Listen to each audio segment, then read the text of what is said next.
There's the colour you need.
Someone did.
Hello.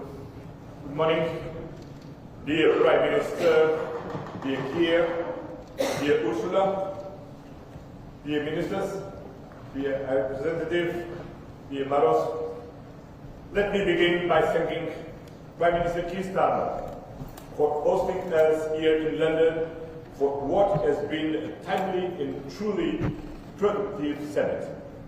A few months ago, Prime Minister, you spoke of your ambition to reset the relationship between the United Kingdom and the European Union.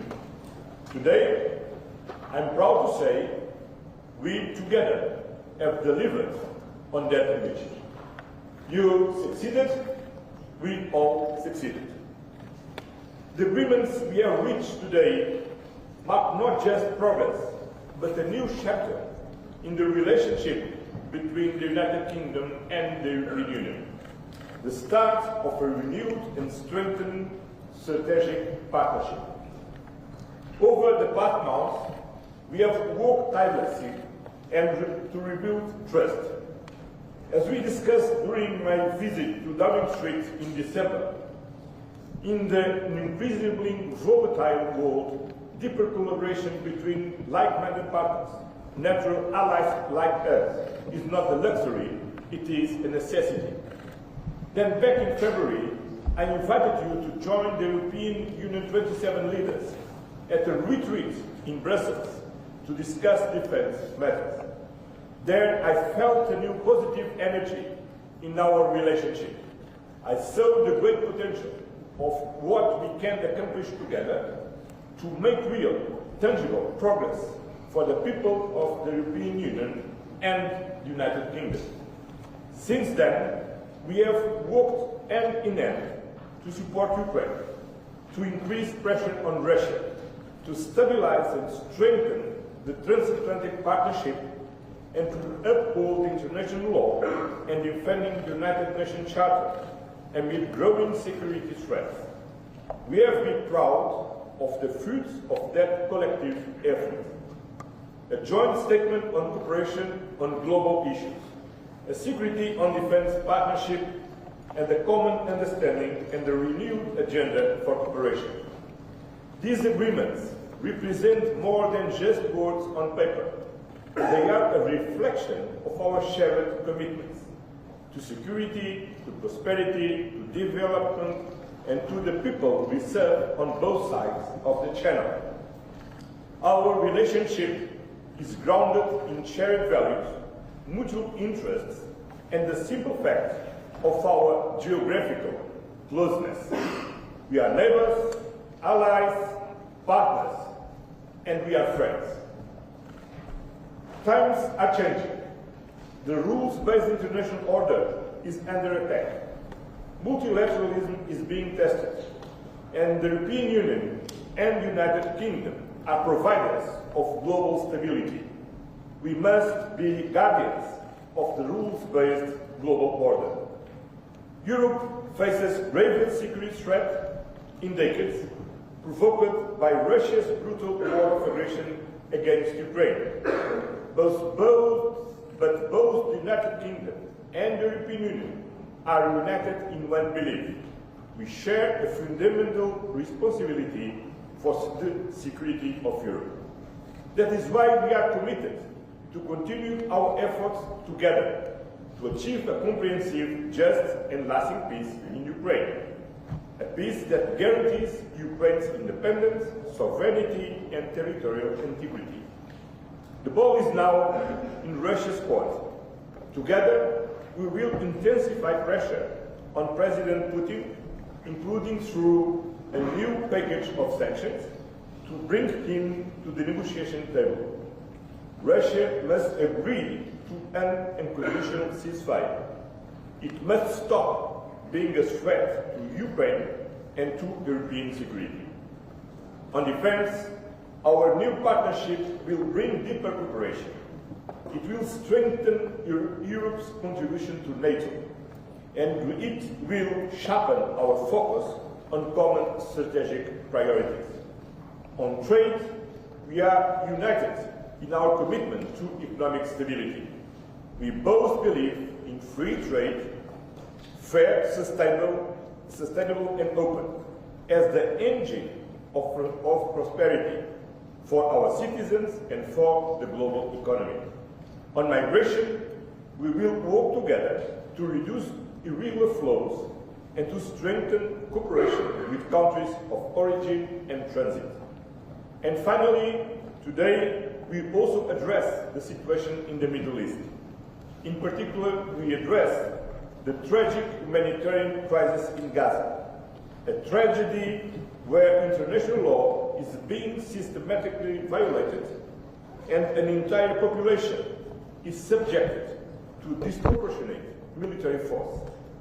There must be safe, swift, and unimpeded access to humanitarian aid.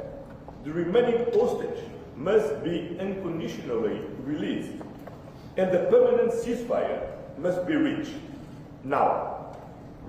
Our discussion reaffirmed our shared conviction that lasting peace and security in the Middle East can only be achieved through the implementation of the two-state solution. Prime Minister Keir, your leadership has been instrumental in turning ambition into action.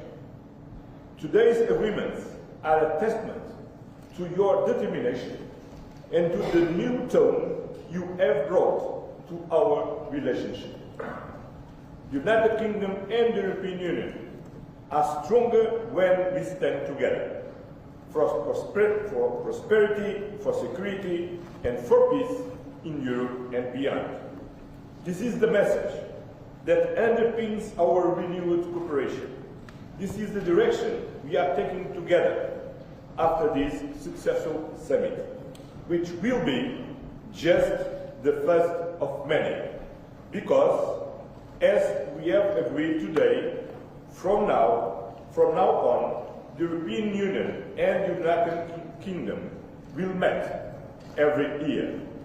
So, we see you last week in Brussels.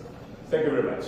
Thank you very much. Yes, thank you very much, Antonio. Thank you for the words. But my dear Keir, this is a historic moment because it is the first ever EU-UK summit, and it is a success. And this is also thanks to your leadership. And I really want to thank you for the leadership, because it's not only about the summit, a day where we are here now in London, but it's all these weeks and months of preparation and hard work to get to the excellent result that we have. We're turning a page. We're opening a new chapter in our unique relationship. This is the story of historical and natural partners standing side by side on the global stage, facing most of the same challenges, pursuing the same objectives, like-minded, sharing the same values, and thus we are looking for solutions that are beneficial for both our people and standing shoulder by shoulder when it comes to really getting to the solutions. I want to have a look at the common understanding, which is basically the roadmap that we have agreed on to follow now after this summit. First, we have concluded our security and defense partnership. This will boost our cooperation in security and defense initiatives. There are lots of topics covered. For example, on the defense industry, but also military mobility, peace building, crisis management, or the countering of hybrid threats, just to name a few. And this is the first step towards UK participation in Europe's defense investment program. We call it SAFE. It's 150 billion euros of loans for joint procurement, and this security and defense partnership opens the door towards the joint procurement. We need another second step, but this joint procurement we've discussed will increase our readiness, will close military gaps that we have, and will increase, that's of most importance, our interoperability when our armed forces are going on missions together. It will create new opportunities, of course, for our defense industries, and, as I said, open the opportunity for stronger, more coordinated support also for Ukraine. That's important either through joint procurement of military capabilities that then are brought to Ukraine, or for direct investment in Ukraine's defense industry. This is against the backdrop that we stand united behind Ukraine's fight for survival, and that we're strongly committed to a full and unconditional ceasefire leading to a just and lasting peace in Ukraine. My second point is that I want to speak about what lies at the heart of our partnership, and that's the people. Millions of families and friendships are on both sides of the channel. I am thinking back of my times as a student here in London, and from that experience I know the first place abroad you go when you're a young person, it's an impression for life. You fall in love with the city and the country, and for the rest of your life you're the best ambassador for this country. Therefore, I'm so glad that we have agreed that we will have Erasmus Plus for young people and that we will work towards a youth experience scheme, just about this experience. This will allow the next generation to once again live and study in each other's countries, and this will build friendships that will last a lifetime. Turning to what connects us further, that is the topic energy and joint climate goals. Today, we have decided to explore the UK participation in the EU's electricity market. It's good for the stability of energy flows. It is good for our common energy security, because we know that a bigger market will also be good for lowering the energy prices, and it will attract more private investment because of the regulatory stability and predictability that is there, to tap into the vast potential that the North Sea offers, specifically for renewable, cheap and homegrown energy. In addition, we're both committed to leading by example on the path to net zero, and that's why we've also agreed to work towards linking our emission trading system. A larger integrated system is a big step forward in decarbonization and creates a level playing field. Today, we also decided to facilitate trade flows of agri-food products between us and to work towards a common sanitary and phytosanitary area. That means more certainty, more stability for farmers and food producers and fishermen and fisherwomen on both sides of the channel.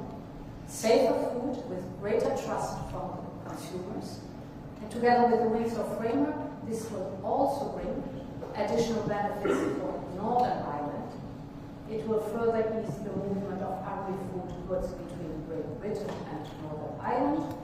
And Northern Ireland will continue to enjoy dual access to both the EU single market and the UK internal market.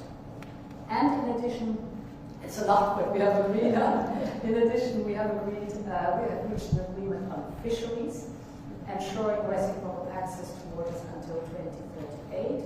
This is so important for long-term stability and predictability. And we have agreed to preserve the historic tariff-free trade in steel products. Steel is a vital sector for both our industries, so this decision is great news. Finally, coming to an end. On justice and migration, we're stepping up our cooperation to keep our citizens safe. That means more joint operational work, especially through Europol, and a seamless exchange of information. Because as we all know, crime doesn't stop at borders, neither should our response. On illegal migration, we are joining forces to crack down on smugglers and traffickers. This is organized crime. Our goal is clear. We want to protect our borders and prevent further tragedies. We are also stepping up, therefore, our joint cooperation with third countries. As you know, we on the European Union side have made this one of our priorities, and we welcome that the UK is joining us in this effort. Dear Keir, what we have agreed today is historic. It will make a real difference to people in the UK and across our union. But the message we are sending to the world today is equally, if not more important. It is a message that at a time of global instability, and when our continent faces the greatest threat it has for generations, we in Europe stick together. A strong EU-UK relationship is of fundamental importance for that, for our security, for our prosperity, for our shared destiny on this continent, And this is what it's all about today. So I want to thank you for hosting us. It was a great summit, and thank you very much for your attention. Well, thank you, Ursula. Thank you, Antonio, for your words, and thank you for your leadership on this as well. Ladies and gentlemen, Britain is back on the world stage, working with our partners, doing deals that will grow our economy, and putting more money in the pockets of working people. In the last 2 weeks alone, we've delivered trade deals with India and the US. And that means jobs saved, jobs created, more growth. And a huge vote of confidence in this country. It shows that as global instability is rising, the decisions that we've taken to stabilise the economy and lead the way internationally have made Britain a place where people want to do business once again. And from that position of strength, today we have struck this landmark deal with the EU, a new partnership between an independent Britain and our allies in Europe. This is the first UK-EU summit. It marks a new era in our relationship. And this deal is a win-win. It delivers what the British public voted for last year. It gives us unprecedented access to the EU market, the best of any country outside of the EU or Africa, all while sticking to the red lines in our manifesto about not rejoining the single market, the customs union, and no return to freedom. So this deal is good for both sides. And let me set out why it is good for Britain. We've struck an SPS deal to make food and agricultural trade with the EU cheaper and easier. And that is slashing red tape and bureaucracy. And that means lower food prices at checkout, more choice in our supermarkets, and of course more money in people's pockets. It will boost British exporters because once again, after a long absence, we'll be able to sell Great British burgers, shellfish, and other products into the EU. We've also struck a new defence and security partnership to strengthen our cooperation and strengthen our security, which is vital in this dangerous new era. And it will open the door to working with the EU's new defence fund, providing new opportunities for our defence industry, supporting British jobs and livelihoods. We're also increasing our cooperation on emissions trading, saving UK businesses from having to pay £800 million in EU carbon taxes. Once again, supporting British businesses, backing British jobs. Next, we're increasing our cooperation on energy to drive down bills in the long term. The agreement negotiated by the last government left us with more expensive ways of working with our neighbours, despite being physically connected to the European Union by our underseas cables. Today's deal will see us work to bring these systems together, benefiting bill payers and boosting our renewable industry in the North Sea. Today's deal is also good for British steel, protecting our steel exports from new EU tariffs, saving the industry £25 million every year. Another example of this government backing our steel sector to the hill. We've reached a deal today on fish, protecting our access rights and fishing areas, with no increase in the amount that EU vessels can catch in British waters. Our fishing industry will also benefit from the new SPS agreement, which slashes costs and red tape for our exports into the European market. And we already sell 70% of our seafood into that market, so that is really significant. It is also open again to selling shellfish back into the EU. And I can also announce today that we're investing £360 million into our fishing industry to help them take advantage of this deal. We've acted today to strengthen our borders. The previous deal left a huge gap in our ability to work together to tackle illegal migration. So this deal closes that gap, so we can work across migration routes to end the migration crisis and smash the criminal gangs. We're boosting our cooperation on law enforcement, combating terrorism and serious organised crime, with better sharing of intelligence and data, including facial imaging, for the first time. Today's deal will also help British holidaymakers, as we're confirming that they will be able to use e-gates when they travel to Europe, ending those huge queues at passport control. And I call on all the EU members to help make this a reality without delay. Finally, we've agreed today to cooperate on a youth experience scheme to allow our young people to travel and work freely in Europe. I'm clear this will come with all the appropriate time limits, caps and visa requirements. So it's a long list. It shows just how much we've achieved here today. Real benefits for the British people. Because it's time to look forward. It's time to move on from the stale old debates and political fights to focus on delivering common sense, practical solutions which get the best for the British people. We're ready to work with all our partners, wherever it means we can improve people's lives here and there. And that's what this deal is all about. Facing out to the world once again, in the great tradition of this nation, building the relationships we choose with the partners we choose, and closing deals in the national interest. Thank you. We'll now take some questions from the media, and I think I've got the list. I think we're going to go to the UK media first, and then to the European media. I've got Chris Mason, BBC, first, please. Chris. Thank you, Prime Minister. Chris Mason, BBC News. To be clear, Prime Minister, isn't the truth that you've sold out the fishermen for what you see as the greater good? And then question to the European Union, to President von der Leyen. This deal involves the UK becoming an EU rule taker, which some people here really don't like. Are you pleased to have the UK back within the EU's orbit? Thank you.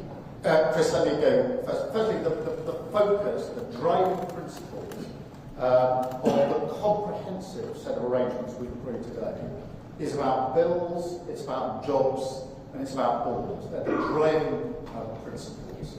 And the SPS zone cuts away a huge amount of red tape for businesses in the way that we trade.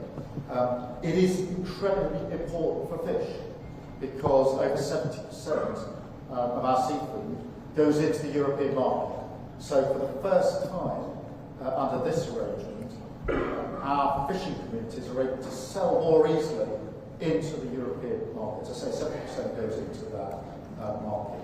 The length of time for the agreement provides the stability, because what would have happened next year is we would come off the current arrangements, but then into year-on-year negotiations where nobody knows year-on-year where they stand. This gives stability in relation to that. It also opens the door for shellfish and the like to be sold back into the European market, which wasn't available before this deal, and of course we've announced the £360 transformation fund. So what this goes with is that access on a permanent basis, the SPS agreement on a permanent basis for our fishermen and fisherwomen in our fishing communities into that market.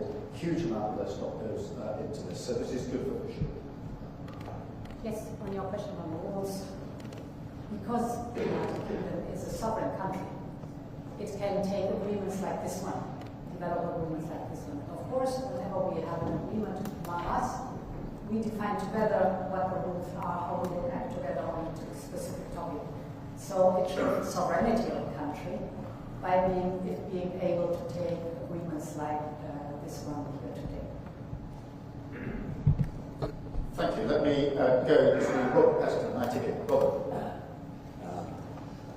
Prime Minister, Robert Peston, ITV. Prime Minister, isn't this almost the worst of possible worlds in the sense that you laid yourself open to accusations of betrayal from Brexit supporters because we are again having rules set for food by Brussels, while you're adding back just a 20th of the GDP, the national income, that we lost when we left the European Union. And Madam President, if I may, today's framework, do you see it as an end, or do you see this as the beginning over coming years of greater integration, again, between the UK and the EU? Well, Robert, let me be absolutely clear. This is the result of serious, pragmatic negotiations that are good for our country. And they're absolutely focused on delivery. In the same spirit, the same mindset that we struck the deal with India and with the US. So this is very good for our country. It is hugely ambitious and comprehensive. The SBS zone, really important in terms of our market access, getting rid of the red tape and the bureaucracy that otherwise would have been hugely important as well to Northern Ireland.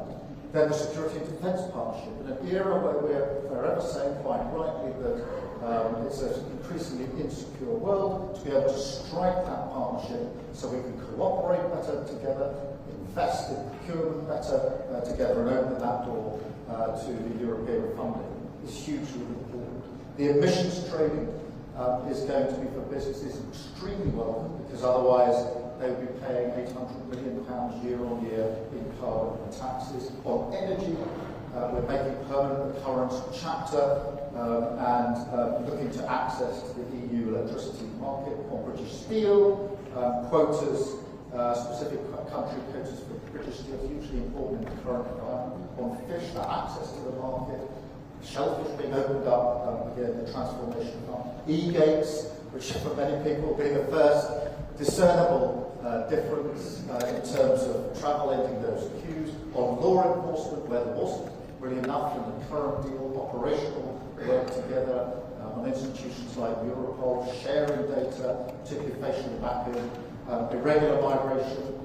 We're pushing forward way beyond the TCA in terms of what we're going to do together and the youth experience. So the breadth and comprehensiveness of this agreement shows that if you focus seriously and pragmatically on deliverables, you can make a real difference for our country. Just like India, just like the US, other governments have talked with great rhetoric about what they're going to achieve, and achieve little or nothing. We roll up our sleeves, we're seriously pragmatic, and we're delivering a very, very good deal for our country today. Yes, on your question on the framework, I would say the common understanding, that is the document that shows that we are engaging with greater cooperation. And the Prime Minister has just described the topics. I mean, we are sharing the same interests. We're very close friends and allies, and if you look at the topic where we agree on greater cooperation, for example, energy, we share the interest to lower the energy prices, and we share the interest to be more independent in producing energy, and to have more energy security and renewable energy. So that's one of the topics where we engage. The emission trading system, fighting climate change, is the same interest we have on both sides. Security and defense, you just described it. It's a big topic where we can together really achieve big steps forward. Migration, health, hybrid threats. If you look at the roadmap that we have agreed on to develop, I mean, there's a lot of work still ahead of us. That's amazing to see. It's just better cooperation and a closer cooperation that we are framing here. Well, just to add that we can looking forward, not looking back. This is not about the past, it's about the future. We don't talk about our previous relationship, but we are working on a new strategic relationship. This is not a U-turn, it's a new chapter, a new strategic partnership, a new security and defense partnership based on the shared values and the shared challenge that we want to address together as we express in our joint statement. Thank you. And can I come to Beth Sky? Thank you, Prime Minister. Beth Rigby, Sky News. You staked your reputation on getting this deal, and to nail it down, you have given the European Union 12-year access to UK fishing waters, and you have agreed, having ruled it out last year, in principle to a youth mobility scheme. There are those today criticising you for backsliding on Brexit. Don't they have a point? And if I may, I need to ask you about what's happening in Gaza. The UN's aid chief has warned action from the UN Security Council is needed to, quote, prevent genocide in the Gaza Strip. Do you think it is genocide?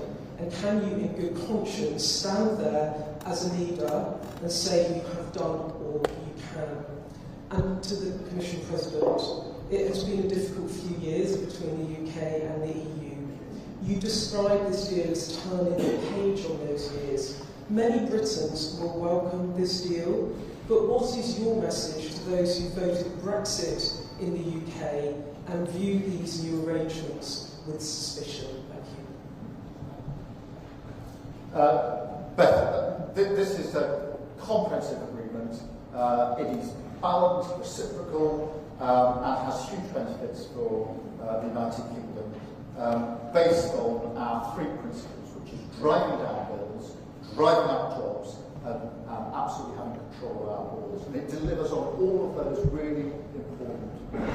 And I think it's really significant, as you'll see supermarkets already coming out saying how much they support the deal, because they know what this means in terms of the SBS agreement for the prices in their supermarkets, which of course are the prices impacting on working people across the country. I think Sam and Scotland have come out already saying one of the huge exports from Scotland, how important it is from there. So I listen to the voices of those that are trading, the businesses across the country who are saying this is a good step forward, over the voice of those from either side who predicted what they would achieve and achieved very little. And most of the people complaining about the deal were people who were saying before one single word of what it said that they were against it. So I look at how does this impact on working people? What are those supermarkets saying? What are those businesses saying? Because they're all welcoming it, and they're welcoming it for a reason. That's because it's a very, very good step in the right direction, a really important development. Let me separately address the question of Gaza, because it's a really serious, unacceptable, intolerable situation. And that's why we are working intensely to coordinate with other leaders how we respond to this, because it is intolerable, it is unacceptable, and we will continue to work in that way. Thank you very much. Beth. Yes. So we are sovereign neighbors. We're friends, we're allies. And this is a new beginning for old friends. In this spirit, we have designed the roadmap that we are working on together. And I think it shows, the content shows that we are working towards a friendly cooperation that is of benefit for both sides of the channel. On Gaza, the humanitarian situation in Gaza is unacceptable. For 2 months now, no humanitarian supplies have entered Gaza.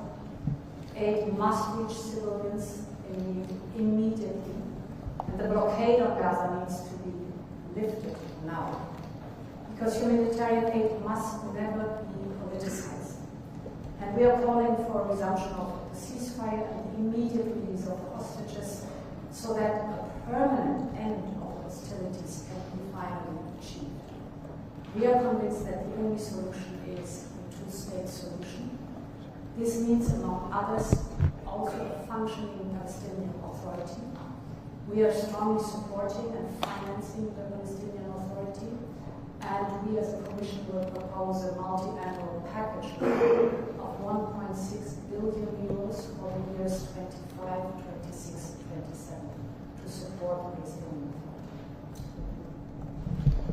Authority. Just to add about Gaza. As the Prime Minister said, as also said, is unacceptable. Israel must stop now immediately. The Hamas needs to release immediately all the hostage, and we need all together as international community to help the parts to build the two-state solution, the only one who can ensure a lasting peace in the region. Thank you very much. And Chris Hope from GB News, please. Thank you, Prime Minister, from GB News. As you know, Sir Keir Starmer, critics say your deal turns into rule takers, not rule makers on standards. the Scottish Fishing Association, the Federation, say your deal is a horror show, far worse than Boris Johnson's botched Brexit agreement. Are they right? Have you been stitched up like a kipper by the European Union? Ms von der Leyen, the Tories will say today they will reverse everything you agreed today. What's your message to them? And Mr Costa, what are your plans for your future summits? Do you want to see the UK and re-enter the single market and the customs union in your lifetime? Chris, let me again repeat the driving principles behind this deal, which is really important, which is the question, does it bring down bills? And I think it's really important to see the reaction of supermarkets, of Salmon Scotland, to begin to answer that question, because they are celebrating this because they know it will reduce prices. And we all know how hard the cost of living crisis is bearing down on working people, and therefore bringing down bills is hugely important. Does it boost jobs in security, in defence, steel, of course, and of course across all those areas affected by the SBS agreement? Energy and electricity also within the scope of this. And then, of course, does it take vital measures to help protect our borders? And this goes beyond what we've been able to do before in answering those questions. So they are the principles that we set for this. I think it's important to remember in relation to fishing that next year, under the old arrangement, we didn't cease to have any EU fishing in our waters. We simply went to a year-on-year negotiation, which means there's no stability for anybody. And because of the SPS zone being permanent, that does mean for fishing communities that the fish can be sold into the European market. When 72% of your fish is into the European market, that makes a material difference in terms of cutting red tape and the bureaucracy. And of course it unlocks some of the fishing sector which couldn't be sold into the market at all until we made this arrangement. And I think it is important to emphasise again the £360 million transformation fund to fishing communities, which has never been put in place before. And that's why the comprehensive nature of this deal across so many strands is totally focused on that question. Does it bring down bills? Does it drive up jobs? Does it help us take control of our borders? And it answers all of those questions, which I think are fundamentally important for working people. Thank you. So to your question, my answer to all would be that we are good neighbours, and it's reasonable for good neighbours to work together. And they face challenges, that's what we're doing. And I think now our job is, I mean, we've described the roadmap. We have to finally negotiate all the different details in it, and then our job is to implement it and to show the positive results. People will see the positive results. You spoke about bringing the bills down, less red tape without any question, more prosperity and more predictability. So ask us again in a few years and then we can show exactly what we have delivered. Well, thank you very much for your question.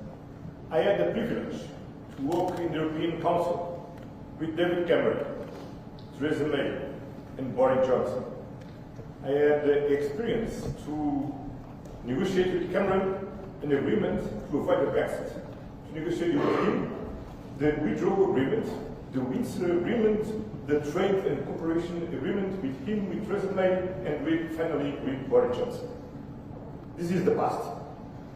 Now, with Keir Starmer, we are turning the page, look at the future, and closing the gaps, but build on a new strategic partnership. Building and working on a new common understanding, a very ambitious roadmap, not to return to the single market, not to return to the customs union, but to do better together as neighbors, partners, allies, and friends. Thank you. I'm going to go now to European media. I've got Euractiv first, which is Owen Morgan. Hi, thank you very much, sir. Owen Morgan with Euractiv from Brussels. There's obviously plenty to dig into on the package announced today, but the question, if I may, on how this impacts the agreements that the EU and the UK already have. You'll be aware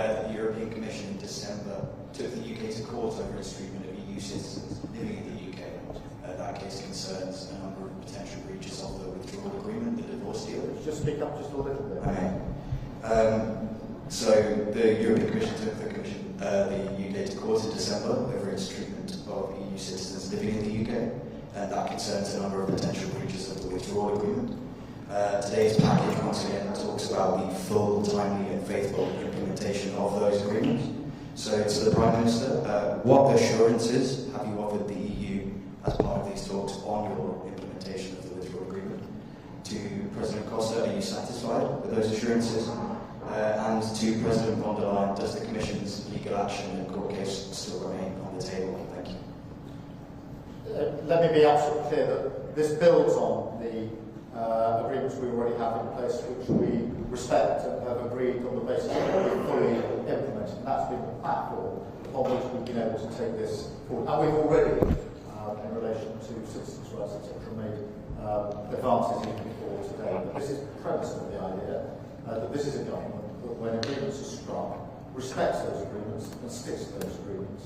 And on that platform, we've been able to build so much of what we put before you today. That's all. Before I take it. Okay.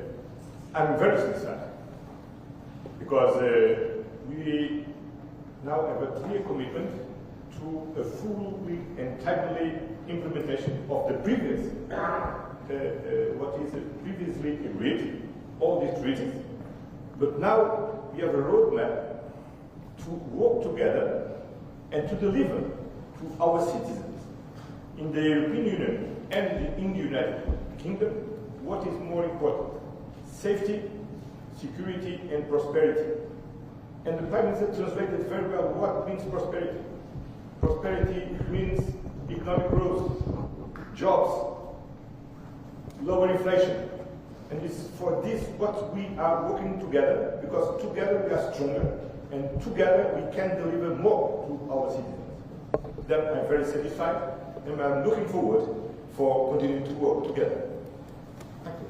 So, in former times we have agreed on a set of rules which are defining the framework in which we are, for example, dealing with the topic of free movement. Everyone on both sides has to abide by the rules. We have to implement these rules, and in some cases we are searching for legal clarity. This is a normal process that goes on, not only on the topic of free movement, but on every topic where you have to implement rules that the state of. Thank you very much. I've got Mr. Valero from Bloomberg. Good afternoon, Juan Valero with Bloomberg. First, for your Prime Minister, a couple of details on the agreement reached. What's the number of young people coming from the EU that you would consider acceptable to benefit from the new mobility scheme? Whether the EU students will pay the same fees as the UK students here? Secondly, for the EU side, whether you will wait to conclude the more detailed agreement for the UK firms to benefit from SAFE until you have an agreement reached on youth mobility and Erasmus. And very quickly, finally, President Costa, since you were referring to past agreements and your satisfaction, whether you are satisfied with the fact that there is no reference to Gibraltar, which is an important issue for the Liberian neighbours. Thank you. Let me just, on the youth experience scheme, obviously this gives an opportunity for young people in the UK to work, travel, volunteer, au pair, you name it, in Europe, and the same the other way.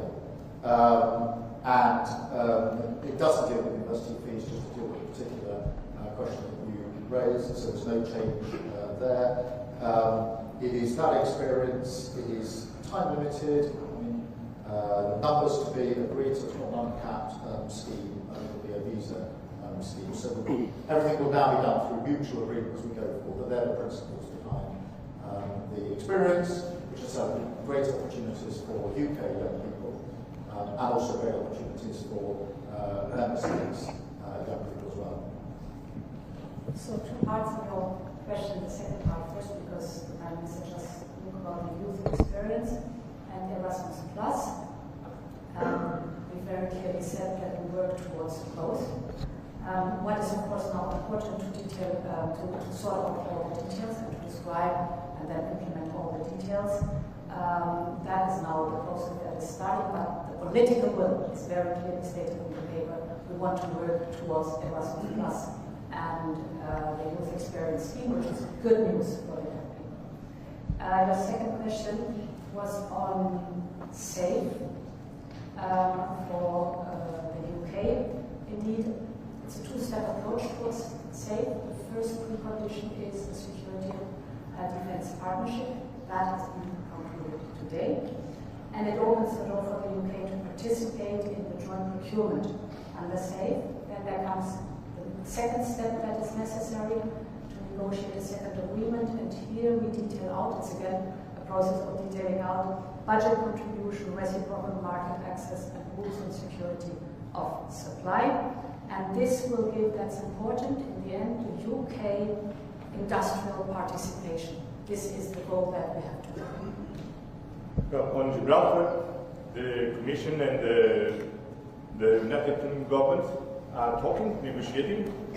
Harasekovic, David Lemon is making a very good job. It's an ongoing job, work, and my feeling is we are not very close to conclude this work.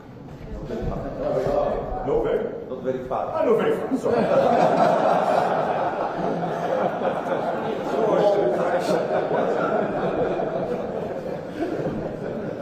Very close.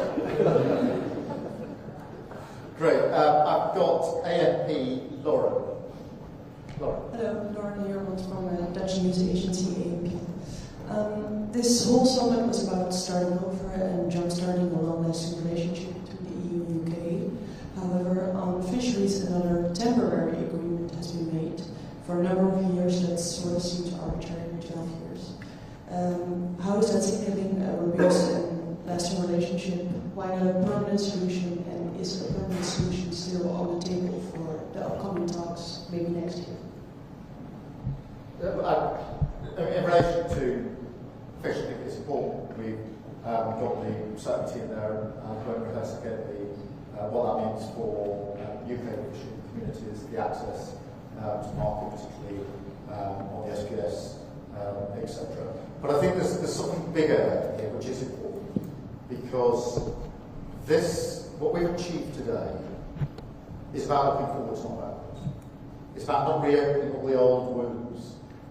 It's about turning a page, starting a new era, closer cooperation across a whole range of issues, and the mindset, the mood, the framing, the intent and ambition is every bit as important as the detail on the page and the very many aspects of this arrangement today, because we jointly agreed at the beginning of this process that we wanted to look forwards, not backwards. And it's because of that we've been able to make such significant progress today. And it is from that we build forward, going forward. And in an era where not many people challenge the proposition that defence and security is more uncertain than it's been for a long time, we're entering a new era. In an era when not many people challenge the proposition that trade of the economy is entering a new era because of what's been happening in recent months. The significance of the EU and the UK coming together in this way over such a range of issues is not to be underestimated. And that's why it's genuinely a new chapter for our country, a new chapter for our relationships. And that's why I think it's such an important set of arrangements that we come to today. Thank you. I think the most important part is that this agreement brings stability and predictability for fishermen and fisherwomen on both sides of the channel. You emphasize how important that is in these days, and indeed, until 2038, that's 12 years, that is a lot of predictability, stability, to really also do the necessary investments, and it's finding good solutions. We've been working on it for a long time, but prolonging now the time where we can live with these good solutions. Great. Just on this predictability and stability point, it's really important in the current environment to have predictability and stability, because when there are uncertain times and instability, having that bedrock is hugely, hugely important. And that's why it's important to emphasise the permanent nature of the agreements that we've reached on SPS, on defence and security, etc. These are not time limited. These are permanent arrangements, deliberately so that we can be clear about the long-term future of this relationship. And then I've got table meter, I think it is Stephen Israel. Stephen. Yes, hello, Stephen Israel for your table.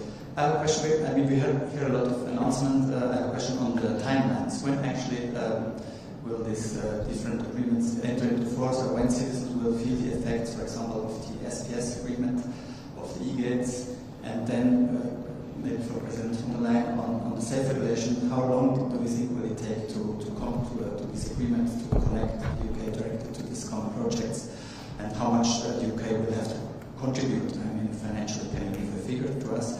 And for President Costa, you mentioned Ukraine. If I'm not wrong, I think at this moment, or maybe in an hour, President Trump will call President Putin. What is your expectation, and what if he cannot convince Putin to agree to this unconditional ceasefire? Would the EU go ahead with more sanctions, and what kind of sanctions? Thank you. Let me address the timelines to start with. Firstly, can I emphasise the speed with which we've got to this summit and the achievements at this summit, because we came into government just over 10 months ago. We started in earnest in the autumn of last year in terms of what we wanted to achieve from this summit, and therefore in 6 months or so we're able to agree across this broad range, comprehensive range of issues, and that is real progress at pace. In the past, I genuinely think it would have taken very much longer to reach any one of those strands in terms of agreement. And our message to our negotiating teams this morning, as we celebrated how far we'd come, was to go at pace to make good on these commitments now. And that's a joint instruction to our teams. So we want to see the benefits of these coming just as quickly as possible for all of our citizens. And so you can expect the same pace and intensity as we go forward on each of these strands going forward. Thank you. I can continue here. The SAFE instrument has not just been approved by all the institutions, so it's ready to go. And therefore, we have to work hard that we have the second step also negotiated, and then we're going to be indeed ready to deliver. So it's a question of, I hope, only a few weeks, and then we should be done. Achieve just and lasting peace in Ukraine is a main priority for the European security. And for this is essential unconditional and immediate ceasefire from Russia. I wish all the best for this call between President Trump and President Putin. We have been very supportive of all President Trump's efforts to stop this war. With the strong leadership of Prime Minister Keir Starmer, built a coalition of the willing to ensure that a positive outcome of this effort from President Trump ensure effectively a lasting peace in Ukraine and enough security measures. Then we are waiting with anxiety for the outcome of this talk, and I wish all the best for this talk, because from this talk depends a lot of the future of Ukraine and the people of Ukraine. Thank you, Antonio. Thank you, Ursula. Thank you, all. Thank you. And stay close, not sorry, David. Sorry, Marcus.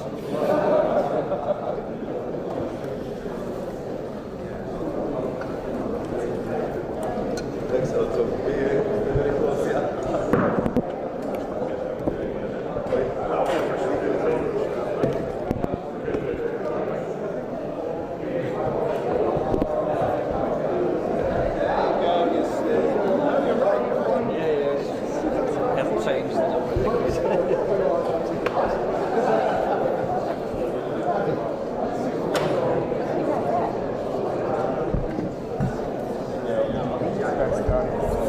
Wait for it.